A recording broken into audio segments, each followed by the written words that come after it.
Hi hello friends, welcome to PUC exam preparation channel. 2025-26ನೇ ಸಾಲಿನ ದ್ವಿತೀಯ PUC ಪೂರ್ವ ಸಿದ್ಧತಾ ಪರೀಕ್ಷೆ ಪ್ರಿಪ್ರೇಟರಿ 2 ವಿಷಯ ಅರ್ಥಶಾಸ್ತ್ರ. ಸಮಯ 3 ಗಂಟೆಗಳು. ಗರಿಷ್ಠ ಅಂಕಗಳು 80. ಒಟ್ಟು ಪ್ರಶ್ನೆಗಳ ಸಂಖ್ಯೆ 43. ಇವತ್ತು ಬರೆಯುವ ಪೂರ್ವ ಸಿದ್ಧತಾ ಪರೀಕ್ಷೆ 2ರಲ್ಲಿ ಯಾವ ತಪ್ಪಿವೆ, ಯಾವ ಕೃಷ್ಟಿವೆ ನೋಡ್ಕೊಳ್ಳಿ. ರೋಮನ್ ಅಂಕಿ I. ಸರಿಯಾದ ಉತ್ತರವನ್ನು ಆರಿಸಿ ಬರೆಯಿರಿ. 1ನೇ ಕ್ವಶನ್. ಬೇಡಿಕೆ ರೇಖೆಯ ಮಧ್ಯ ಬಿಂದುವಿನಲ್ಲಿ ಸ್ಥಿತಿಸ್ಥಾಪಕತ್ವವು ಒಂದಕ್ಕೆ ಸಮಾನವಾಗಿರುತ್ತದೆ. Correct answer A. ಹಾಗೆಯೇ 2ನೇ ಕ್ವಶನ್. ಕಾಬ್ ಡಗ್ಲಾಸ್ನ ಉತ್ಪಾದನಾ ಬಿಂಬಕ. ಇದಕ್ಕೆ correct answer C. Q = X1 X2. 3ನೇ ಕ್ವಶನ್. ಪರಿಪೂರ್ಣ ಪೈಪೋಟಿ ಮಾರುಕಟ್ಟೆಯಲ್ಲಿ ಕೊಳ್ಳುವವರು ಮತ್ತು ಮಾರುವವರು. ಇದಕ್ಕೆ ಕರೆಕ್ಟ್ ಆನ್ಸರ್ ಸಹ ಸಿ. ಹಾಗೆಯೇ 4ನೇ ಕ್ವಶನ್. ಭಾರತದಲ್ಲಿ GDPಯನ್ನು ವರದಿ ಮಾಡುವ ಸಂಸ್ಥೆ. ಇದಕ್ಕೆ ಕರೆಕ್ಟ್ ಆನ್ಸರ್ ಡಿ. CSO. 5ನೇ ಕ್ವಶನ್. ಒಂದು ದೇಶದ ಕರೆನ್ಸಿಯ ಬೆಲೆಯನ್ನು ವಿದೇಶಿ ಕರೆನ್ಸಿಯ ರೂಪದಲ್ಲಿ ವ್ಯಕ್ತಪಡಿಸುವುದನ್ನು ಹೀಗೆಂದು ಕರೆಯಲಾಗುತ್ತದೆ. ಇದಕ್ಕೆ ಕರೆಕ್ಟ್ ಆನ್ಸರ್ ಸಿ. ವಿದೇಶಿ ವಿನಿಮಯ ದರ. ರೋಮನ್ ಅಂಕಿ 2. ಆವರಣದಲ್ಲಿರುವ ಸರಿಯಾದ ಉತ್ತರವನ್ನು ಆರಿಸಿ ಖಾಲಿ ಬಿಟ್ಟ ಸ್ಥಳಗಳನ್ನು ಭರ್ತಿ ಮಾಡಿ. 6ನೇ ಕ್ವಶನ್. ಕೇಂದ್ರೀಯ ಯೋಜಿತ ಆರ್ಥಿಕತೆಯಲ್ಲಿ ಎಲ್ಲ ಪ್ರಮುಖ ನಿರ್ಧಾರಗಳನ್ನು ಡ್ಯಾಶ್ ಎಂದು ಕರೆಯುತ್ತೇವೆ. ಇದಕ್ಕೆ ಕರೆಕ್ಟ್ ಆನ್ಸರ್ ಸರ್ಕಾರ. 7ನೇ ಕ್ವಶನ್. ABC ರೇಖೆಯು ಡ್ಯಾಶ್ ಬಿಂದುವಿನಲ್ಲಿ SMC ರೇಖೆಯು ABC ರೇಖೆಯನ್ನು ಕೆಳಗಿನಂತೆ ಛೇದಿಸುತ್ತದೆ. ಇದಕ್ಕೆ ಕರೆಕ್ಟ್ ಆನ್ಸರ್ ಕನಿಷ್ಠ. 8ನೇ ಕ್ವಶನ್. ಡ್ಯಾಶ್ ತೆರಿಗೆಯು ಸರ್ಕಾರವು ಉತ್ಪನ್ನ ಅಥವಾ ಪ್ರತಿ ಘಟಕದ ಮಾರಾಟದ ಮೇಲೆ ವಿಧಿಸುವ ತೆರಿಗೆಯಾಗಿದೆ. ಇದಕ್ಕೆ ಕರೆಕ್ಟ್ ಆನ್ಸರ್ ಘಟಕ. 9ನೇ ಕ್ವಶನ್. MN ಮತ್ತು M2ಗಳನ್ನು ಡ್ಯಾಶ್ ಎಂದು ಕರೆಯುತ್ತೇವೆ. ಇದಕ್ಕೆ ಕರೆಕ್ಟ್ ಆನ್ಸರ್ ಸಂಕುಚಿತ ಹಣ. 10ನೇ ಕ್ವಶನ್. ಸರ್ಕಾರವು ಆದಾಯವನ್ನು ಆಧರಿಸದೆ ವಿಧಿಸುವ ತೆರಿಗೆಗಳು ಡ್ಯಾಶ್ ಎನ್ನುತ್ತಾರೆ. ಇದಕ್ಕೆ ಕರೆಕ್ಟ್ ಆನ್ಸರ್ ಒಟ್ಟು ತೆರಿಗೆ. ಹಾಗೆಯೇ ರೋಮನ್ ಅಂಕಿ 3. 11ನೇ ಕ್ವಶನ್. ಎ. ಸರಳ ಬೇಡಿಕೆ ರೇಖೆ. ಬಿ. MR. ಸಿ. ಮರುಖರೀದಿ ಒಪ್ಪಂದ. ಡಿ. ಉಳಿತಾಯ. ಇ. ಹೂಡಿಕೆ. ಎ. ಸರಳ ಬೇಡಿಕೆ ರೇಖೆಗೆ correct answer D. P = A - DP. B. ಇದಕ್ಕೆ ಕರೆಕ್ಟ್ ಆನ್ಸರ್ MR. MR = ಇದಕ್ಕೆ ಕರೆಕ್ಟ್ ಆನ್ಸರ್ ಇದು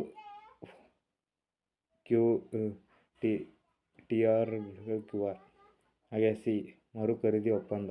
ಇದಕ್ಕೆ ಕರೆಕ್ಟ್ ಆನ್ಸರ್ ಬಿ. ಬಂಡವಾಳ ಖಾತೆ. ಡಿ. ಉಳಿತಾಯ. ಇದಕ್ಕೆ ಕರೆಕ್ಟ್ ಆನ್ಸರ್ Y - C. ಈ ಹೂಡಿಕೆಗೆ ಕರೆಕ್ಟ್ ಆನ್ಸರ್ ಹೊಸ ಉದ್ಯಮಿಗಳ ಆಕರ್ಷಣೆ.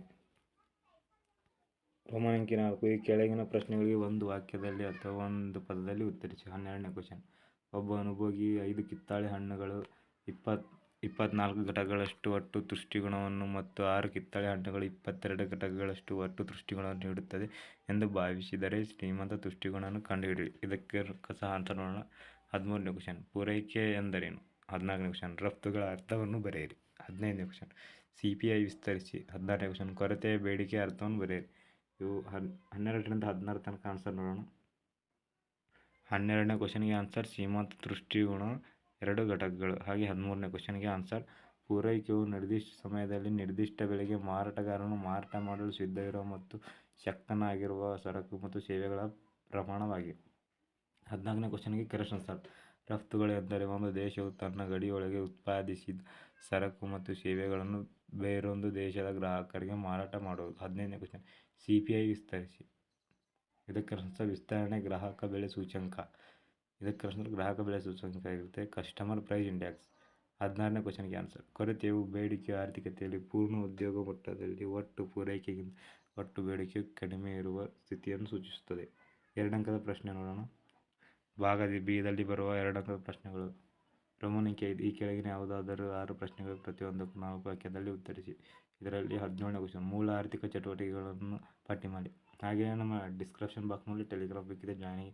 ಅದರಲ್ಲೆಲ್ಲ ಸಹ ಆನ್ಸರ್ ಮತ್ತು ಕೀ ಆನ್ಸರ್ಗಳೆಲ್ಲ ಬಿಟ್ಟಿರ್ತೇವೆ. ಎಲ್ಲ ಕ್ವಶನ್ ಪೇಪರ್ದು ಹಿಂದಿಗಡೆ ನಡೆದಿರುವ ಮುಂದೆ ನಡೆಯುವುದು. ಸಬ್ಸ್ಕ್ರೈಬ್ ಮಾಡಿಕೊಳ್ಳಿ. ನನ್ನ ಟೆಲಿಗ್ರಾಮ್ ಚಾನಲ್ನ ಜಾಯ್ನ್ ಆಗಿ.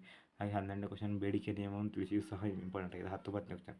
ಪ್ರತಿಫಲಗಳ ಪ್ರಮಾಣದ ವಿಧಗಳನ್ನು ತಿಳಿಸಿಯೂ ಸಹ ಇಂಪಾರ್ಟೆಂಟ್ ಆಗಿದೆ. ಇವುಗಳನ್ನು ಸಹ ನೋಡ್ಕೊಳ್ಳಿ.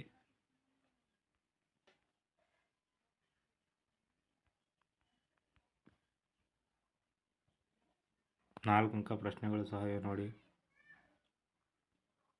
17, 28, 29, 30ರಿಂದ 37 ತನಕ ನೋಡಿ. 6 ಅಂಕದ ಪ್ರಶ್ನೆಗಳು ಸಹ ಇವೆ ನೋಡಿ.